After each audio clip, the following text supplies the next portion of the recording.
샬롬, 2022년 8월 31일 수요일입니다. 기도하겠습니다. 주님, 오늘도 말씀으로 이 하루를 열게 하심을 감사드립니다. 사랑하는 주님, 오늘 주님이 보여주시는 새 땅을 향해 걸어가는 날 되게 하소서. 의심이 들고 앞이 막막할지라도 주님이 보여주시는 땅이라면 믿음으로 그 길을 걸어가게 하소서. 예수님의 이름으로 기도드립니다. 아멘. 오늘의 말씀은 신명기 1장입니다. 이는 모세가 요단 저쪽 숲 맞은편에 아라바 광야 곧 바란과 도벨과 라반과 하세롯과 디삽 사이에서 이스라엘 무리에게 선포한 말씀이니라. 호렙산에서 세일산을 지나 가데스 바네아까지 10하룻길이었더라. 40째 해 11째 달 그 달 첫째 날에 모세가 이스라엘 자손에게 여호와께서 그들을 위하여 자기에게 주신 명령을 다 알렸으니 그때는 모세가 헤수본에 거주하는 아모리 왕 시온을 쳐 죽이고 에드레이에서 아스다롯에 거주하는 바산 왕 옥을 쳐 죽인 후라. 모세가 요단 저쪽 모압 땅에서 이 율법을 설명하기 시작하였더라. 일러스되 우리 하나님 여호와께서 호렙산에서 우리에게 말씀하여 이르시기를 너희가 이 산에 거주한 지 오래니 방향을 돌려 행진하여 아모리 족속의 산지로 가고 그 근방 곳곳으로 가고 아라바와 산지와 평지와 네겝과 해변과 가나안 족속의 땅과 레바논과 큰 강 유브라데까지 가라. 내가 너희의 조상 아브라함과 이삭과 야곱에게 맹세하여 그들과 그들의 후손에게 주리라 한 땅이 너희 앞에 있으니 들어가서 그 땅을 차지할지니라. 그때에 내가 너희에게 말하여 이르기를 나는 홀로 너희의 짐을 질 수 없도다. 너희 하나님 여호와께서 너희를 번성하게 하셨으므로 너희가 오늘날 하늘에 별같이 많거니와 너희 조상의 하나님 여호와께서 너희를 현재보다 1000배나 많게 하시며 너희에게 허락하신 것과 같이 너희에게 복 주시기를 원하노라. 그런즉 나 홀로 어찌 능히 너희의 괴로운 일과 너희의 힘겨운 일과 너희의 다투는 일을 담당할 수 있으랴. 너희의 각 지파에서 지혜와 지식이 있는 인정받는 자들을 택하라. 내가 그들을 세워 너희 수령을 삼으리라 한즉 너희가 내게 대답하여 이르기를 당신의 말씀대로 하는 것이 좋다 하기에 내가 너희 지파의 수령으로 지혜가 있고 인정받는 자들을 취하여 너희의 수령을 삼되 곧 각 지파를 따라 1000부장과 100부장과 50부장과 10부장과 조장을 삼고 내가 그때에 너희의 재판장들에게 명하여 이르기를 너희가 너희의 형제 중에서 송사를 들을 때에 쌍방간에 공정히 판결할 것이며 그들 중에 있는 타국인에게도 그리할 것이라. 재판은 하나님께 속한 것인즉 너희는 재판할 때에 외모를 보지 말고 귀천을 차별 없이 듣고 사람의 낯을 두려워하지 말 것이며 스스로 결단하기 어려운 일이 있거든 내게로 돌리라. 내가 들으리라 하였고 내가 너희의 행할 모든 일을 그때에 너희에게 다 명령하였느니라.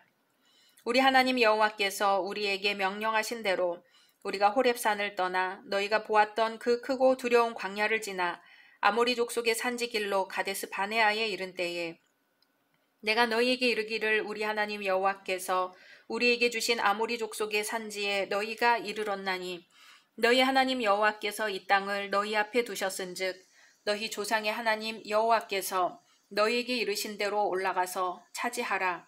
두려워하지 말라. 주저하지 말라 한즉 너희가 다 내 앞으로 나와 말하기를 우리가 사람을 우리보다 먼저 보내어 우리를 위하여 그 땅을 정탐하고 어느 길로 올라가야 할 것과 어느 성읍으로 들어가야 할 것을 우리에게 알리게 하자 하기에 내가 그 말을 좋게 여겨 너희 중 각 지파에서 한 사람씩 12를 택하매 그들이 돌이켜 산지에 올라 에스골 골짜기에 이르러 그곳을 정탐하고 그 땅의 열매를 손에 가지고 우리에게로 돌아와서 우리에게 말하여 이르되 우리의 하나님 여호와께서 우리에게 주시는 땅이 좋더라 하였느니라.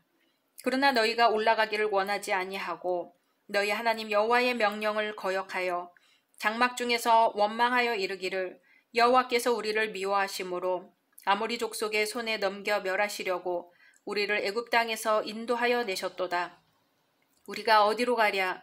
우리의 형제들이 우리를 낙심하게 하여 말하기를 그 백성은 우리보다 장대하며 그 성읍들은 크고 성곽은 하늘에 닿았으며 우리가 또 거기서 아낙 자손을 보았노라 하는도다 하기로 내가 너희에게 말하기를 그들을 무서워하지 말라 두려워하지 말라.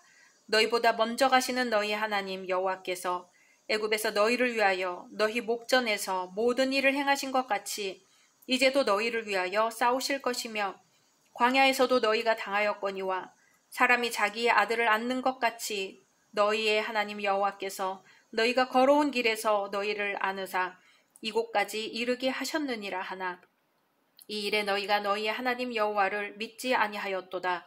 그는 너희보다 먼저 그 길을 가시며 장막 칠 곳을 찾으시고 밤에는 불로 낮에는 구름으로 너희가 갈 길을 지시하신 자이시니라. 여호와께서 너희의 말소리를 들으시고 노하사 맹세하여 이르시되 이 악한 세대 사람들 중에는 내가 그들의 조상에게 주기로 맹세한 좋은 땅을 볼 자가 하나도 없으리라. 오직 여분네의 아들 갈렙은 온전히 여호와께 순종하였은즉 그는 그것을 볼 것이요 그가 밟은 땅을 내가 그와 그의 자손에게 주리라 하시고 여호와께서 너희 때문에 내게도 진노하사 이르시되 너도 그리로 들어가지 못하리라. 네 앞에 서 있는 눈의 아들 여호수아는 그리로 들어갈 것이니 너는 그를 담대하게 하라. 그가 이스라엘에게 그 땅을 기업으로 차지하게 하리라. 또 너희가 사로잡히리라 하던 너희의 아이들과 당시의 선악을 분별하지 못하던 너희의 자녀들도 그리로 들어갈 것이라. 내가 그 땅을 그들에게 주어 산업이 되게 하리라. 너희는 방향을 돌려 홍해길을 따라 광야로 들어갈지니라 하시매 너희가 대답하여 내게 이르기를 우리가 여호와께 범죄하였사오니 우리 하나님께서 우리에게 명령하신 대로 우리가 올라가서 싸우리이다 하고 너희가 각각 무기를 가지고 경솔히 산지로 올라가려 할 때에 여호와께서 내게 이르시되 너는 그들에게 이르기를 너희는 올라가지 말라 싸우지도 말라 내가 너희 중에 있지 아니하니 너희가 대적에게 패할까 하노라 하시기로 내가 너희에게 말하였으나 너희가 듣지 아니하고 여호와의 명령을 거역하고 거리낌 없이 산지로 올라가매 그 산지에 거주하는 아모리 족속이 너희에게 마주 나와 벌떼같이 너희를 쫓아 세일산에서 쳐서 호르마까지 이른지라. 너희가 돌아와 여호와 앞에 통곡하나 여호와께서 너희의 소리를 듣지 아니하시며 너희에게 귀를 기울이지 아니하셨으므로 너희가 가데스에 여러 날 동안 머물렀나니 곧 너희가 그곳에 머물던 날수대로오니라. 아멘. 신명기는 모세오경의 마지막 책입니다. 죽음을 눈앞에 둔 모세가 가나안 입성의 주역으로 성장한 이스라엘 새 세대에게 전하는 책이지요. 오직 하나님의 말씀에 순종하는 것만이 복 받는 길이라는 것을 전해주기 위해 지난날의 출애굽 역사를 상기시키며 제반 규례와 율법을 새롭게 해석하고 적용시킨 책입니다. 그래서 신명기는 기존 출애굽기, 레위기, 민수기의 기록과 병행되는 부분이 많습니다. 하지만 그렇다고 해서 단순히 그것들을 재반복한 것은 아닙니다. 왜냐하면 신명기는 기존의 사건들과 하나님의 명령을 각도를 달리하여 보충 설명하고 있을 뿐 아니라 항상 그것들이 하나님과의 관계에서 갖는 의미를 역설해주고 있기 때문입니다. 신명기는 이스라엘이 가나안 땅에 입성하기 직전 모압 광야에 진치고 있을 때 모세가 그들에게 행한 세 편의 설교로 이루어져 있으며 1장은 그중 첫 번째 설교의 말문을 열고 있는 부분입니다. 고고학 발굴을 통해 토판 등에 기록된 수많은 문서들이 발견되었습니다. 그 문서들에는 국가 간의 조약을 담고 있는 것들이 있으며 이러한 조약들은 일정한 형식을 갖고 있습니다. 모세오경의 마지막 책인 신명기 또한 고대 국가 간의 조약 형식의 형태로 기록되어 있습니다. 먼저 지배자와 피지배자 간의 관계를 소개하고 취해야 할 행동을 규정하는 일반적인 원리를 진술합니다. 다음으로 일반적인 원리에 뒤따라오는 특별한 규정들을 설명하고 순종할 것에 대한 요구가 있습니다. 또 조약을 지켰을 때 주어지는 은혜와 조약을 어겼을 때 발생할 처벌에 대한 경고가 나옵니다. 마지막으로 조약을 요약하고 재확인합니다. 1절에서 5절은 서론으로서 단순한 인간의 설교집이 아니라 하나님께로부터 받은 말씀에 근거해 분명한 역사적 사실을 기록한 책임을 증거해 줍니다. 6절에서 18절은 이스라엘의 광야 40년간 생활을 회고하는 모세의 첫 번째 설교가 실제적으로 시작되는 부분입니다. 출애굽 이후 호렙산에 이르기까지의 광야 여정이 생략된 채 곧바로 이스라엘이 호렙산에서 겪은 두 가지 사건이 나옵니다. 그중 첫 번째 사건은 호렙산에서 진치고 있던 이스라엘에게 가나안 입성에 대한 하나님의 명령이 새롭게 주어진 것으로 출애굽한 지 1년여가 지난 때의 일입니다. 그리고 두 번째 사건은 그보다 앞선 출애굽 약 3개월째의 일로 호렙산에 이르러 막 여정을 푼 이스라엘이 행정조직을 준 군사체계로 재정비한 사건입니다. 이처럼 모세가 설교를 시작함에 있어 그 무엇보다 가나안 입성이라는 하나님의 명령을 우선적으로 언급하고 있는 까닭은 그것이 하나님께서 이스라엘 조상에게 약속하셨던 은혜의 선물일 뿐 아니라 이스라엘 새 세대가 성취시켜야 할 당면의 최대 과제였기 때문입니다. 그리고 이와 관련하여 연대기적 순서를 무시한 채 이스라엘 행정조직 정비 사건을 언급한 것은 하나님의 뜻을 이루어드림에 있어서도 조직적인 체계를 갖춤으로 일의 능률과 효율성을 극대화하는 것과 같은 지혜와 노력이 요구된다는 사실을 교훈해 주기 위함입니다. 19절에서 46절은 가데스 바네아에서의 반역 사건이 나옵니다. 호렙산에서 하나님의 명령을 쫓아 가데스 바네아에까지 행군한 이스라엘 9세대가 그곳에서 하나님을 반역하고 불순종했던 38년 전의 쓰라린 사건을 회상하고 있는 부분이죠. 이중 19절에서 40절은 가나안 땅으로 올라가라는 하나님의 명령에도 불구하고 정탐꾼들의 불신앙적 보고를 들은 백성들이 이를 거역하고 도리어 하나님을 원망하다 저주를 받은 것에 대한 기록입니다. 그리고 41절에서 46절은 그 같은 저주를 선고받은 백성들이 두려움에 젖어 하나님의 진노를 상쇄시키려고 모세의 만류를 무시하고 억지로 가나안 땅에 들어가려다가 원주민들로부터 경멸당한 사건입니다. 이러한 과거 역사에 대한 회고는 40년에 걸친 광야 방랑 생활의 이유와 의미를 알지 못하는 이스라엘 새 세대들에게 민족의 실패와 고통의 원인이 무엇 때문이었는지를 분명히 깨닫게 하는 데 의의가 있습니다.